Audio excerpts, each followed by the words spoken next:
ওই ফিলিস্তিনে লিখে রাখেন আপনারা, মিডিয়া দিয়ে প্রচার করে দিয়েন, এই ফিলিস্তিনের বাবে লুদ নামক জায়গায় তাদের মিসায়া, তথা কথিত মিসায়া মসিহুদ দাজ্জালকে ঈসা আলাইহিস সালাম হত্যা করবেন ইনশাআল্লাহ। পৃথিবীর কোন শক্তি, কোন ন্যাটো, কোন ইউনাইটেড নেশনস, কোন ইউরোপিয়ান ইউনিয়ন, কোন IMF, কোন ওয়ার্ল্ড ব্যাংক, কোন সাম্রাজ্যবাদী শক্তি এই ভবিষ্যৎবাণীকে ঠেকাতে পারবে ইনশাআল্লাহ।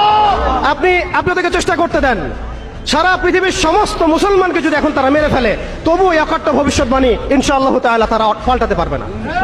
এটা আমাদের আশার জায়গা, এটাই হচ্ছে চূড়ান্ত বিজয়। এবং ঈসা আলাইহিস সালামের হাতে আগামী 40 বছর লিখে রাখেন আপনারা, এরপরের 40 বছর ওই বাইতুল মুকাদ্দাস থেকেই সারা বিশ্বে ইসলামী খিলাফা কায়েম হবে ইনশাআল্লাহ। যে খিলাফা শব্দটা এখন রাজনৈতিকভাবে আপনারা নিতে পারেন না, হজম করতে পারেন না।